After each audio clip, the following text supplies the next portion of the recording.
So artists who are continuing to stage a sit-in at the National Arts Council for almost a month now are claiming that the council is planning to ambush them. The allegations are making the rounds on social media, where artists say they'll be forcefully removed by Tuesday or Wednesday next week. To give us clarity on these allegations and many other surrounding issues, let's bring in Tshepo Mashiane. He's the National Arts Council spokesperson. Tshepo, thanks so much for your time. Welcome to the program. So perhaps let's just begin with those claims. Is there any truth to the perception that the NAC is planning to forcefully remove some of the artists at the premises in Johannesburg? Thank you very much, and thank you for offering the NAC an opportunity to speak and come clarify issues. And let me greet all the viewers of Newzroom Afrika and say Lochani. We can confirm that we are equally shocked by what is making the rounds, about the forceful removals of the sitting group in the NAC offices. I mean, it has been this long because part of what we understood were issues raised by the sitting group, were issues that even the council was in itself trying to understand fully, the gravity of these issues. And I can confirm that we have been quite, in terms of us understanding what's going on, appreciated that the issues that were raised were genuine. Now, this latest information we see making rounds on social media, it's actually shocking to us. But I can confirm this, Ayanda, that in a spirit of us wanting to take the work of the NAC forward, we had already about 2 weeks ago approached the courts to give us a court order on the eviction of the people who are sitting in. But it's nothing that is forceful. It's something that they have been presented with the eviction order, and on the 6th, we are going to court to make our case on why we need to get the offices back to the NAC so that the NAC can be able to do its work. So the NAC itself is not going to be conducting those removals through a private security company or the Red Ants, but you are looking for this reprieve through the courts? Absolutely, because we in fact were shocked ourselves to hear that there is such, in social media, and people are now, there is public incitement about the NAC wanting to do all of this. Okay. It's really shocking to us as well, Ayan. Okay, but the substantive issue is still true, right? There are plans to try to get the artists removed from the NAC. What do you think that's going to do to the ongoing negotiations? Because, of course, a lot of that hinges on things like being able to speak in good faith. Look, I think, our attitude has always been that we want to engage with the sitting group. We have done so, and also did so with the minister in 2 occasions with the Department of Sports, Arts and Culture. And our engagement continues. We know that many of the sitting group members have subsequently left because they have been paid, and the fundamental issues were about payments, Ayan. So as a way of trying to amicably resolve this matter and having engaged the sitting group, we thought that we needed to then, take another approach. And for us to go to courts is really to amicably deal with this matter so that the NAC work can start. How much of the 300 million rand has been paid to artists who are part of the sit-in? Well, I can confirm on how much is the total amount that have been paid. Well, we are not, by the way, censoring Ayanda who gets paid when, but we are aware there have been communication that those who have been sitting in and have been paid have since left. But I can confirm that as of a day ago, we had paid 105 million to about 750 applicants. Mm. It's an interesting one, and that's why we're hoping to get some of the artists themselves to speak in response to the claims that you're making. Because if something is as recent as yesterday, the situation may have changed quite rapidly. Let's move on to another issue that's also been making headlines. The NAC also now been ordered by the High Court, I think it was in Johannesburg, to pay the National Arts Festival the total 8 million rand. In fact, 3.4 million of that was meant to be paid sometime this week. Has that taken place yet? And let me say that, what we understand as the NAC and what we have always engaged the NAF on is that when we engage the NAF on this matter, the National Arts Festival, We had, in fact, awarded the National Arts Festival 3.4 million, and that 3.4 million was based on a revised guiding figure of 10,895. But what was the initial agreement? Sorry to interrupt you there, Tshepo. What was the initial agreement? So the initial agreement was for them to be paid 8 million, awarded 8 million. Right.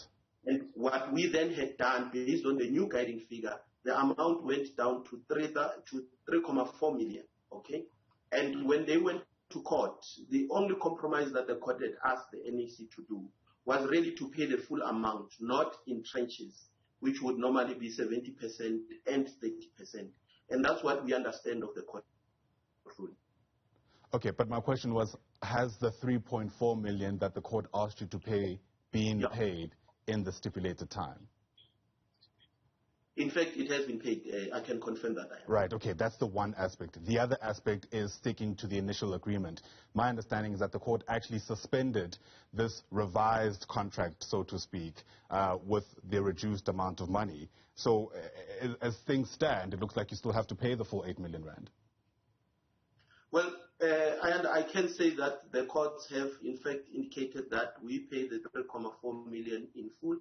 And then the discussions about whether we should pay on the, old guiding figure, I think these are discussions that probably still need to continue. But where we understand the position of the NAC is that the 3.4 million is what we had, in fact, awarded. Mm. You know, what this brings home, I mean, the golden thread throughout all these issues, whether it's paying the National Arts Festival or paying artists themselves, is a need to deeply introspect about the internal systems that are taking place within the NAC. A big part of the contention is that contracts were given out with amount X. The NAC then realized, oops, we can't actually pay out all these contracts because it's way more than the money we have.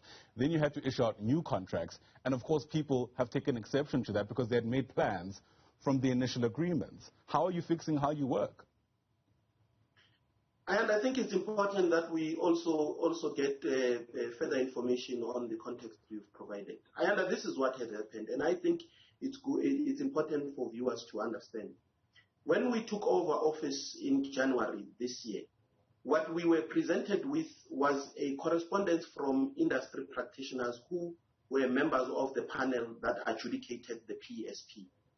And what they raised as a matter of concern, was that there were applicants that were paid over and above what they had applied for, or that they were awarded what they had applied for. And in this regard, those applicants were already issued with the grant notification letters. So I think it's important to understand this fact because it will try and make us understand how did we get to the revised guiding figure. Of those that were paid and given those grant notification letters, were people who were already allocated the total amount of the funding, which was 285 million. However, we can confirm that a total of 761 applicants who were equally approved had not been allocated any budget. And therefore, based on that decision, we had to seek a legal opinion to understand how we can deal with this matter. Because what it simply meant is that there are applicants who were afforded more than what they had applied for, and there are applicants that are not allocated money at all. And in that sense, we then the legal opinion was quite very clear to us that all applicants, a total of 1,374 who had been approved, had to be paid. And we had then had to go through a process now, of making sure that all those applicants are paid. And the revised figure of 10,895 takes into consideration all applicants that were approved. Yeah. Let's not misplace where the problem lies, though, Tshepo. Apologies for interrupting again. How did we get to a stage where there are artists already receiving more than the amount they had applied for, whilst there are others who've received nothing? To me, that still points to an inefficiency in the system.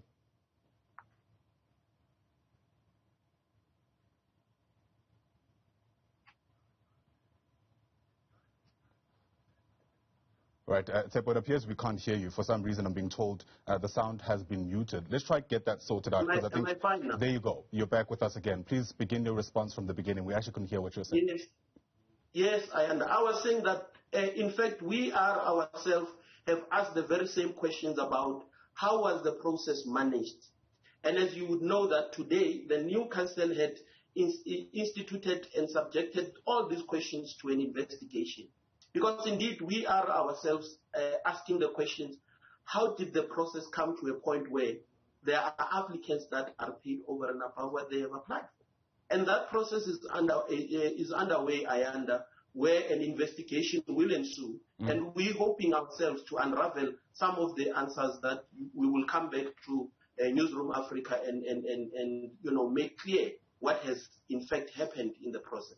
All right, let's bring you all sides of the story now. You might have heard from Sbongile Mngoma. She's one of the artists who are staging that sit-in at the National Arts Council in Johannesburg. Sbongile, if you're able to hear us, thanks very much for joining our conversation. You might have missed it, but Tshepo Mashiane from the NAC itself says, in fact, some of the artists who are staging the sit-in at the NAC have been paid, and so as far as they're concerned, the reason for the sit-in isn't necessarily justifiable, and that's why they've approached the courts to try and ensure that the protest is ended. Your response to that?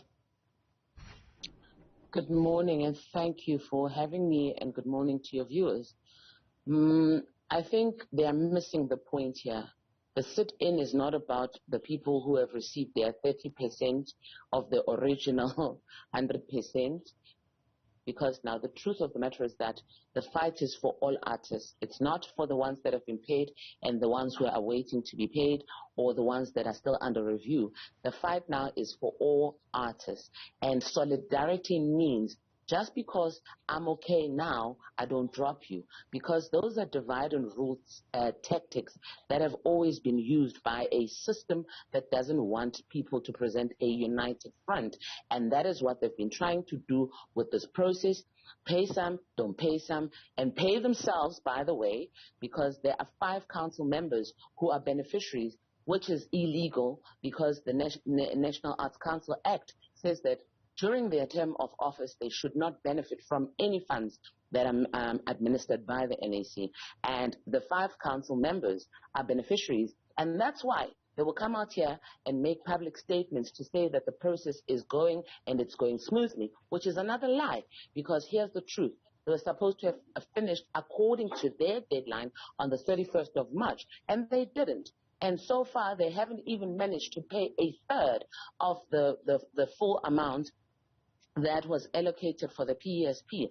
And I don't know where they even get the goal to come out and publicly state that they are working on a process that they've failed to administer. So for me, even this exercise, this PR exercise of Tshepo coming out here, talking and saying they are doing this, if they want to send police on us, let them do it. They are used to it. This is what our government does. Yeah. They send police on citizens. So they can do that if they want to do that, which is another form of bullying. When they're not financially bullying people, they're bullying people with state organs, which is an abuse of state organs. So maybe they need to check themselves before they come out in public and say any more of all these statements, because it's so unethical what they're doing. I don't even know how Tshepo looks at himself in the mirror at the moment with everything wrong that he is sitting in. Sbongile, let me come in there. Tshepo, I'll give you a moment to respond just now. My understanding, Sbongile, is that you have just gotten off a call with the acting chair of the NAC. What came out of that conversation? What came out of the conversation is that she's denying that she is, Ubuntu Trust is her family trust. She's denying that. So I said to her, it's a very simple premise. She must come out publicly and dispute that. If she is sure of her stance, then she must come out publicly and dispute that. And then she wanted to say to me, these are rumors that they are sending red ends and police on us. Well, they are not rumors, because I've been here, and 3 times police have been called on me. On the first day that I was here, twice police were called on me with my daughter.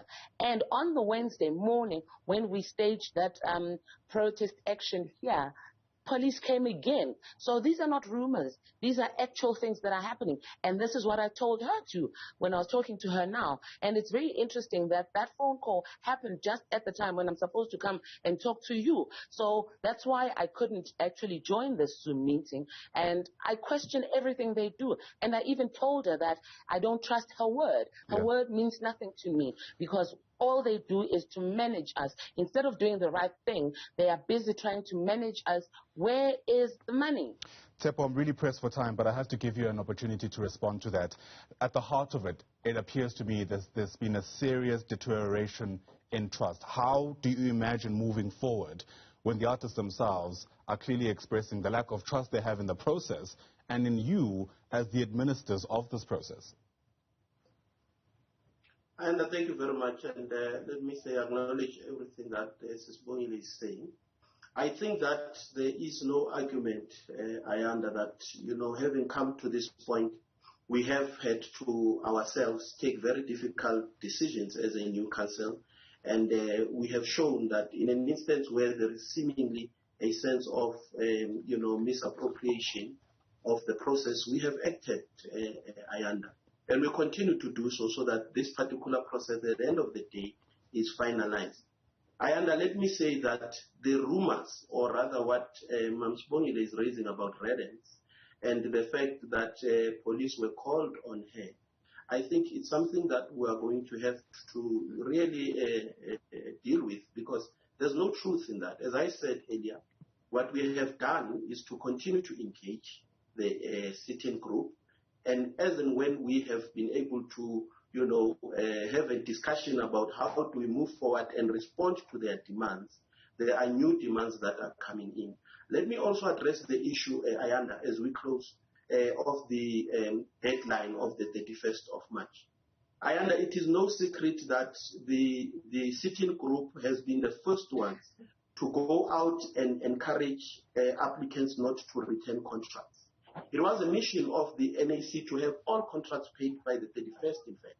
But however, because people have not been submitting contracts, which are in fact a requirement before we can make payment, that particular mission was defeated. Because the powerful voices of Sbongile have in fact got to a people who say we're not submitting contracts. And unfortunately, we are continuing to engage them to ensure that they submit the contract. All right, a lot has come out of that. So if both of you will indulge us a bit further, we'd love to get to the bottom of at least some of the claims that have been made in our discussion now. When we come back, we'll try to continue with this discussion with your permission. With our discussion involving the NAC and some artists who are stating that sitting at their premises in Johannesburg, part of what's been leveled out and fleshed out now are the allegations that the NAC itself is now planning to try have the artists forcefully removed from their premises within the coming days. Sbongile Mngoma is an opera singer, part of that protest. We're also joined now by Tshepo Mashiane, who speaks for the National Arts Council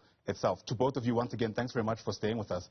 Sbongile, part of the allegations that were being made before we had to go for that quick break was that the reason behind the delay in paying out these funds, even beyond the 31st of March, was the deadline, was because you were agitating for artists not to send back some of those contracts. Now I know there's also been a discrepancy about which contracts, because there were initial agreements which the NAC had to then pull back because they realized they didn't have the money, and they made agreements after that with an undertaking to pay artists less money than that. Flesh that out for us as quickly as you can as you respond to everything else that Tshepo had to say. Thank you very much. Simple premise. You sign a contract. You have an agreement. You've signed the contract. That is the contract. It's a legally binding document. Somebody comes back and says that contract is now null and void because they have decided, not because they have spoken to you and essentially negotiated a new contract. They come at you, they tell you, this is now the new contract, you must sign, take it or leave it, and if you don't like what they're saying, you can take them to court. Now, I don't know what Tshepo and his colleagues are not understanding about breaching their own contract in doing that and breaking the law. It's actually breaking the law. It's illegal what they're doing. And so what we have managed to do is teach people that they have rights. which is something that Tshepo and them don't want people to know, that they actually have a right to dispute and to appeal and to literally take them to court for it. And Sbongile, what do we say, though? So, apologies. What do we say to what the NAC is contending here? That they simply can't adhere to the initial contracts because they don't have the money. The money just simply won't go far enough. Well, the question then is, why announce more approved people when you don't have money? Instead, why not pay the 600 originally announced and then go and look for money for the others and then continue with the process, but don't give people false hope, because this is what they've been trying to do. And part of the reason is because the 5 councillors were on the list that was not announced. So they were essentially looking out for themselves. He can dispute that if he likes, but he knows it's the truth. After they now changed everything, then they were able to announce a list that included them. So they must not come out here and lie and say that this is for the good of the artists. It was the good of the councillors that were now approved beneficiaries. So they wanted to make sure that there's more money to go around by cutting people's budgets and people who have already started their projects. How is someone who's already started working with 600 people supposed to finish their project by the end of March if you're going to cut their budget by 70%? Yeah. Now you're asking them to breach their contract. So now it's a snowball effect of breaking the law. In fact, that was part of what the National Arts Festival was arguing when they took the NAC. And that's why court. they won their case. Yeah. We have to close the conversation. Tshepo, firstly, address the allegations of members in the council themselves being added to the list of beneficiaries. Without knowing the policy itself, that sounds to me like a serious conflict of interest. But also, we need to find a way to move forward somehow. It's not going to happen in the context where artists don't trust you and in a context where you are now resorting to the court to have them removed from the NAC. Flesh that out. How do we move forward? What happens next? No, thanks, Ayanda. And I think, we continue to note some of the issues, much of which we must be able to say that they always come to us as a shock, some of the things that are said. But I can confirm this, Ayanda, that there are members of the new council who had themselves been part of the industry and had applied for the PSP before they were appointed, meaning that they were affected by the COVID themselves. And what then happened is when we were appointed on the first, even in our first induction meeting, these declarations were made by such members. And this matter, Ayanda, we have continuously said we don't want to be seen to be defending some of these issues. That's why we had then requested the shareholder, which is the Department of Sports, Arts and Culture, led by the minister, to look into this matter. And the matter has come back based on the opinion from the state law advisors that based on the probabilities, these people would not have known that they will be appointed at the time of them applying for the PSP. And as a result, they have concluded that there's no conflict of interest. But what I can say, Ayanda, is that further than that, the minister had then requested that these members should not be awarded this allocation until everyone else is paid, because then we are dealing with the issue of morality, not even an issue of what the law says or what the legal opinion is saying. So I just need to clarify that matter, and I hope it is clarified. Now, on the issue of us moving forward, indeed, Ayanda, we continue to engage with the sitting group. As I said, part of the problem is every time we are able to engage them, there are new issues that emerge. And unfortunately, it's a moving of goalposts. And we can't run away from that reality. And we keep on engaging. The issue about us now seeking an eviction order is because the NAC has got work to do. The NAC has got grants that it needs to pronounce so that the industry can benefit. And this sit-in has delayed that.